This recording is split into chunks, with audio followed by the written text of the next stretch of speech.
Hello, it's Matt Cook here. In this video, I want to give you a good explanation of knee pain, what causes it, what allows it to become chronic and just stay with you for a long time, and what to do to kind of get rid of it in a long-term sustainable process of healing and pain release.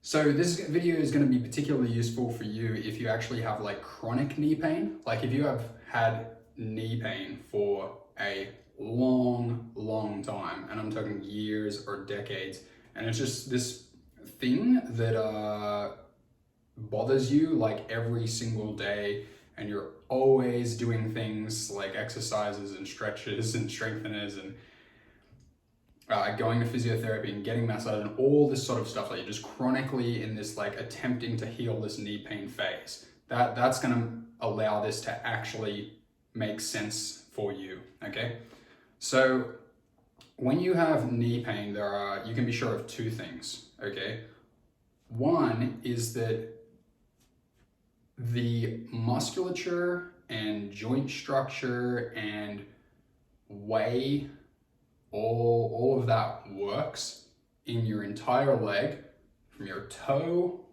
up to your first few lumbar vertebrae, including everything in between, your hip, your knee, and all the muscles, completely out of order. Okay. It would be nice if the simple fact of knee pain was that like there are some muscles that are shortened and you just need to stretch them to lengthen them, and there are some that are weak and you just do some strengtheners and then you like repair the muscles, or like you just need to like open the joints a bit and get them lubricated, or there's like inflammation and you just need to take some anti-inflammatories and just clear up that inflammation. That would be lovely, but it is absolutely not like that. Because as I said, if you're at this point where you have this chronic knee pain that's just there all the time, you can just be sure that it is messed up in almost every single way possibly imaginable. Okay, you're gonna have tight hamstrings. Okay, you're gonna have tight quads. Your calves are gonna be tight. I keep saying tight. The muscles at the front of your leg that lift up your lower leg, that lift up your foot, are gonna be tight. All your ankles gonna be like stiff and wrong. Like the way your knee moves is gonna be completely wrong. You probably imagine your knee as this simple joint that just kind of like opens back and forth, but it actually has these complex rotational concepts. Your hip probably moves wrong and is all stuck. It probably doesn't have like a proper synchronization with your knee. Into your lower back is going to be a mess as well. Lower back pain. Glutes probably don't work properly. You probably can't stand on one leg and, you know, balance on one leg for a long time. You probably all your walking's gone. Probably every single mechanic you do with your leg is totally wrong, and all the muscles, like the programs that are running your joints and muscles coming from your brain and what you understand about it is just way off. Okay, so that's the first thing that you can be sure of. Okay, there's a huge problem physically. Okay, the second thing that you can be sure of is that you have mind-body conflicts tied up with your leg, right? So yes, sure, there are these physical things, but at the same time, there are going to be conflicts related to your leg and relating to actions of your leg that are, I want to say in your brain. Okay, so the idea would be that at times of your life you've had all sorts of conflicts, which we all have. Okay, and you face all these like conflicts, like self-esteem conflicts, strength conflicts. It's so hard to choose which conflicts to say because I'm talking all the conflicts. Okay, just imagine all the conflicts in your life that could possibly have anything to do with your leg. Wanting to kick someone, wanting to run away from someone, feeling trapped and stuck and not being able to move, just absolutely everything. even the conflicts that arise after you start to get leg pain and you think about your leg and you're like, oh, my leg's just a problem and it's wrecked and oh, I don't know how to use it. Okay. And all these like psychological things like, oh, my leg's weak and like I'm not good at getting around and my balance isn't good. Okay. Like everything just gets all wrapped up together in this whirlwind of conflict, right? And you probably hear this conflict in your head, right? Like generally people with a lot of pain have a racing mind, right? It's just racing around with all these thoughts. And that's the best evidence of these conflicts, right? Because it's just the reasoning faculty is just going to work on this problem, like passing all these like fragmented thoughts around, trying to understand everything, but it doesn't have all the information and it's just going insane because it's just not a solvable problem because you haven't been exposed yet to the information or the experience that you require to solve the problem. So the fragmentation and the lack of synchronicity of thought and the lack of calmness of thought is basically a mind-body mirror. It's there's like a mirror.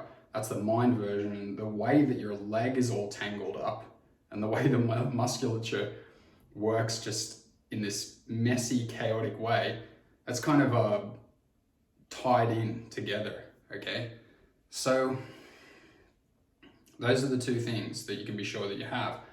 A lot of physical conflict, right, of just nothing working correctly and just all the muscles being like, whoa, massive coordination, lack of coordination. And then in the mind, tons of conflict, emotional conflicts, identity conflicts, self-devaluation conflicts, all sorts of things, right, in the mind. And they just go together. Now, to actually solve the pain, you must solve this problem entirely, okay? You must literally figure out how to move your leg and knee correctly, which is not trivial, okay? I guarantee you there's no YouTube video, there's no article, there's not even a book that you can go and read or view and learn how to move your leg or knee correctly, okay? The information is not available to simply be presented to you in a way that you can just get and then use, okay? The only way you will ever get this understanding is by committing to a conscious movement practice in which you basically just experiment and move your joints around and play with all the muscles and start to create all the correct conscious connections between all your muscle fibers and your mind, and start to notice all the coordinations and like relationships between the knee and the hip and the foot and just everything, right? So you have to study it like a cartographer would study a land to make a map of it, okay? So you are like this internal explorer that it sets out to completely understand this entire thing and how it functions, as well as like the Manhattan Project needed to understand how nuclear fission worked to make the atomic bomb, okay? So high level of understanding is required and a high level of movement and analysis. Like you can't just do it with your mind, you have to do all sorts of movements, right, to get it. And I'll show you a few in a tick. And at the same time, you have to be analyzing these conflicts, the emotional side of things. Now, the fortunate thing is, if you do the movement of the knee in the correct way, then it will immediately trigger the conflicts that are interrelated with your knee and leg to come to perceptual or conscious awareness, okay? So you don't need to like separately have a think like, I wonder what's the problem. Okay, you don't need to do that, and then you don't need to go, okay, I'm doing exercise.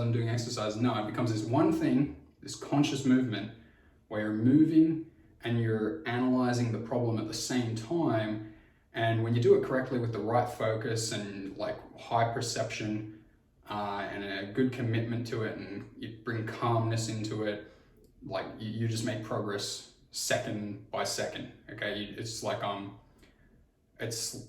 the type of progress that you make is, if you imagine like a sculptor with a block of bronze or whatever, and they're chipping away, and they're making this every single time they chip into this bronze, or bronze you probably don't chip, let's say wood, okay, you chip into wood. Every single time they do it, they're making progress at reaching the final outcome of this. So that's what I mean by every single time you're doing movement with your leg, you're making this gradual progress to get it better, okay? So let me show you some movements that you can do. I'm just going to tilt the camera down a little bit so that it's a better angle. I mean, this is only one part, okay? Like there's so much different movement that you need to do.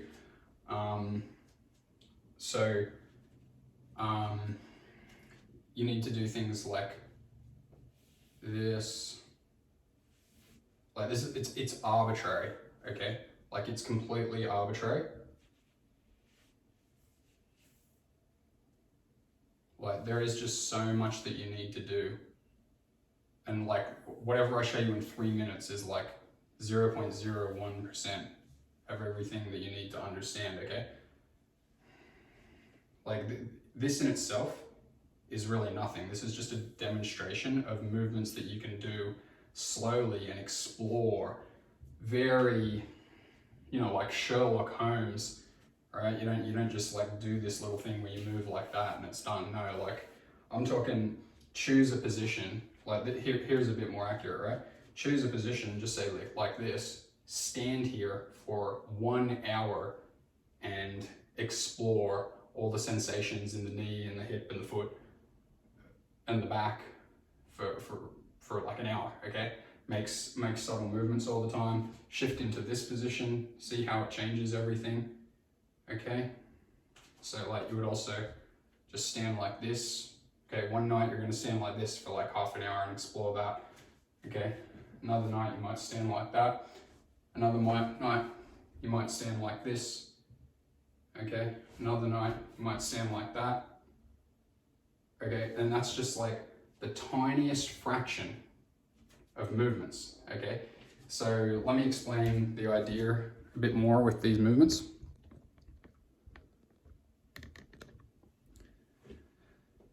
So the movements that you need to do aren't like defined into a specific set of exercises, okay? There's no like the heel the knee perfect list of exercises, okay? You need to just put your leg in some particular way that causes some sensations that you're unfamiliar with, and just play with it and explore it and simultaneously observe the musculature in the leg and observe the thoughts that are happening, absorb all the emotions that go over your body, absorb how other parts of your body react to the sensations in your knee and leg.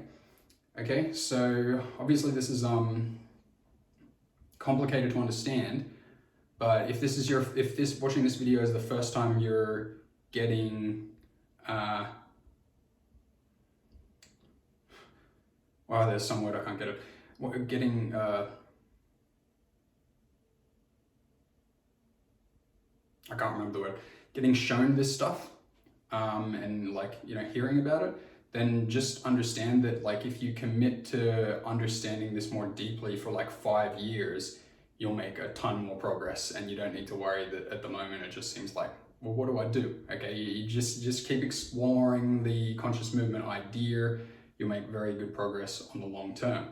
Okay, I'll put a link to my book in the description, and I'll also put a link to just a program of a friend who has some knee exercises, which I think are pretty good. You do still need to apply the whole conscious movement practice to it, but I think they're decent for a beginner. Okay, hope this was enjoyable. See you in another video. Have a good day.